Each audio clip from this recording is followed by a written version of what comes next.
À quel moment les réseaux sociaux ont-ils commencé à penser à votre place sans même que vous ne vous en rendiez compte? Alors, oui, cette question peut surprendre. Pourtant, je suis sûre que vous avez déjà ressenti cette sensation étrange.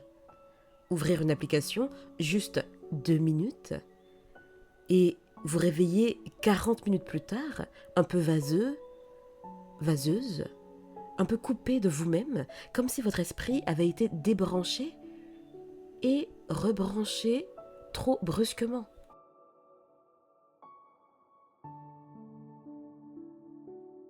Les réseaux sociaux ne volent pas seulement notre temps, ils modifient la manière dont notre cerveau s'oriente, ressent, compare, désire, anticipe. Et le plus troublant, c'est que tout cela se fait lentement, subtilement, sans violence apparente. Apparente, ce qui ne veut pas dire que violence, il n'y a pas.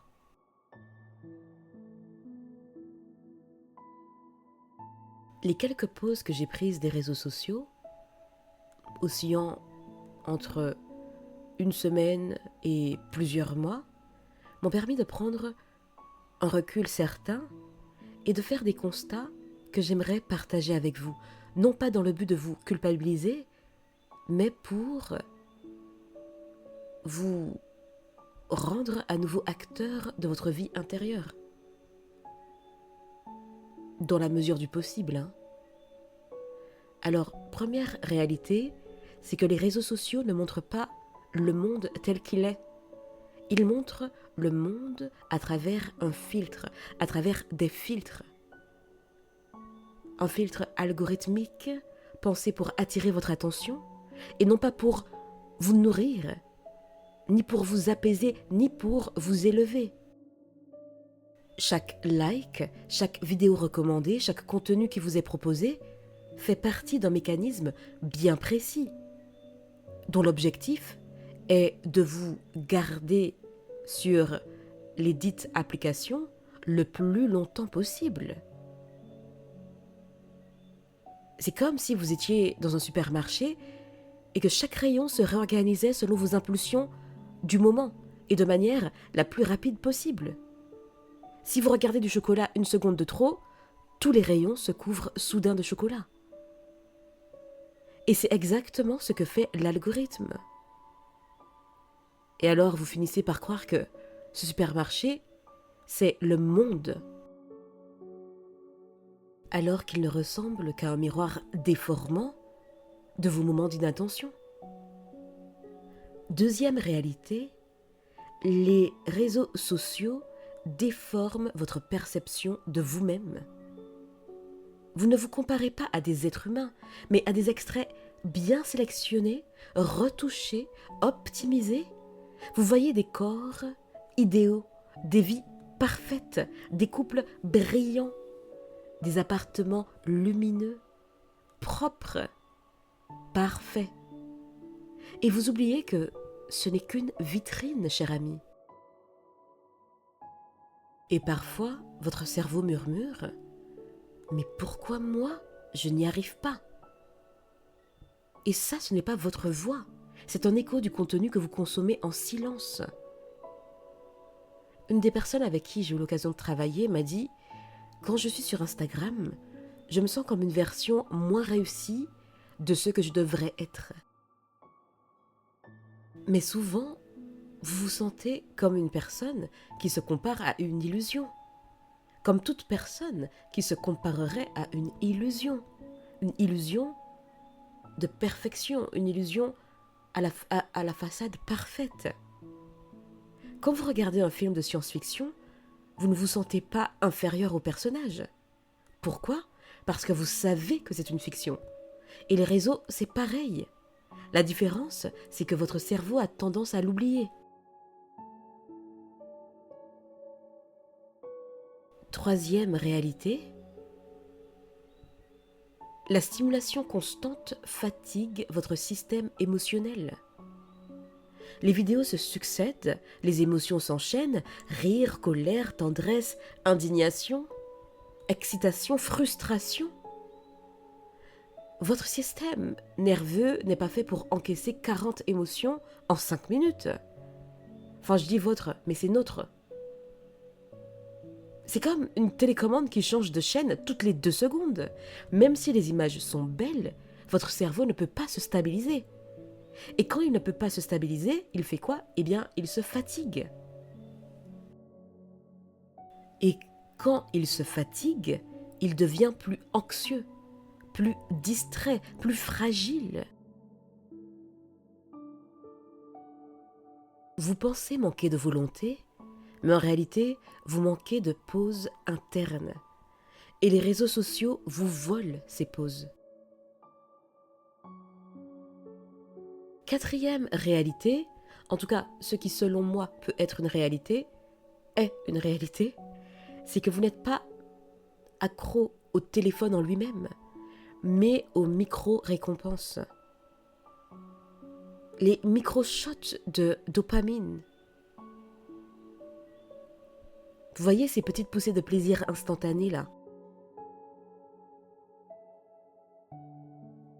C'est un peu comme les tickets à gratter.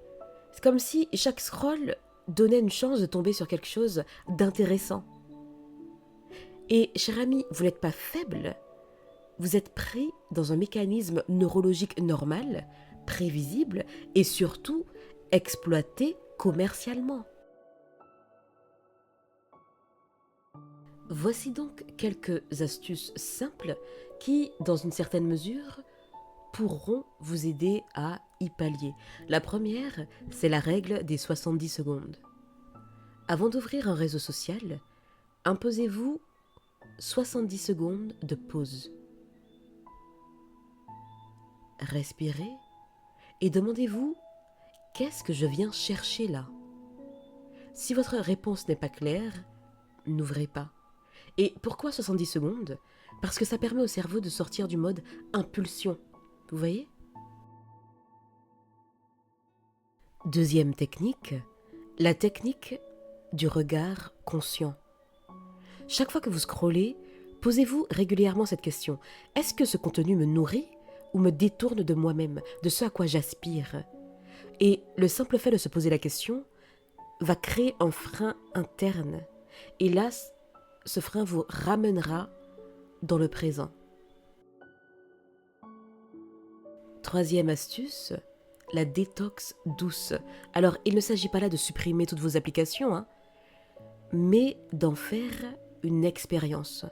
Par exemple, choisissez une journée dans la semaine et une journée pendant laquelle vous déciderez de fermer tous vos réseaux sociaux, comme la fermeture d'une boutique le dimanche. Alors oui, les premières heures seront très probablement inconfortables, c'est normal. Le cerveau va protester. Le cerveau, votre cerveau, mais pas vous. Et ensuite, quelque chose se produira. Vous verrez que vous respirerez mieux. Votre attention s'allongera. Et vous retrouverez une forme de silence mental que vous avez peut-être oublié. Quatrième technique, le rituel du matin sans écran. Pendant les 30 premières minutes après votre réveil, ne touchez pas à votre téléphone. 30 minutes, cher ami, pas plus, pas moins. Votre cerveau se calibre dans ce laps de temps. Si vous lui donnez du chaos dès le réveil, il désorganisera toute la journée. C'est un peu comme se lever du mauvais pied le matin. Ça va dicter tout le reste de la journée sauf miracle. Et si vous lui donnez de la présence, cher ami, il la gardera. Cinquième astuce, le contrat émotionnel. Avant de vous connecter, dites-vous « Je n'offre pas mes émotions au réseau aujourd'hui ». Et le simple fait de le dire, ce simple pacte interne va réduire drastiquement l'impact des contenus toxiques. Parce que qu'on le veuille ou non, même quand ce n'est pas dans nos intentions, il y a de fortes chances qu'on soit confronté à du contenu toxique. Cher ami, ce que vous cherchez vraiment, ce n'est pas moins d'écran, c'est plus de douceur intérieure, plus de clarté, plus de confiance, plus de stabilité émotionnelle. Les réseaux sociaux, quand ils sont utilisés inconsciemment, viennent brouiller tout ça. Utilisés avec lucidité, ils peuvent devenir ou redevenir des outils et non des maîtres. Cher ami, qu'avez-vous envie de ressentir quand vous pensez à votre vie? Pas à celle des autres, mais la vôtre. Si la réponse est la paix, la liberté, plus de présence, alors vous savez déjà quels petits gestes quotidiens vous pouvez commencer à mettre en place. Un par un, sans pression, avec patience. Votre esprit mérite mieux que des miettes d'attention volées. Et vous avez absolument tout ce qu'il faut pour le récupérer. Cher ami, je vous dis à bientôt et d'ici là, imposez-vous.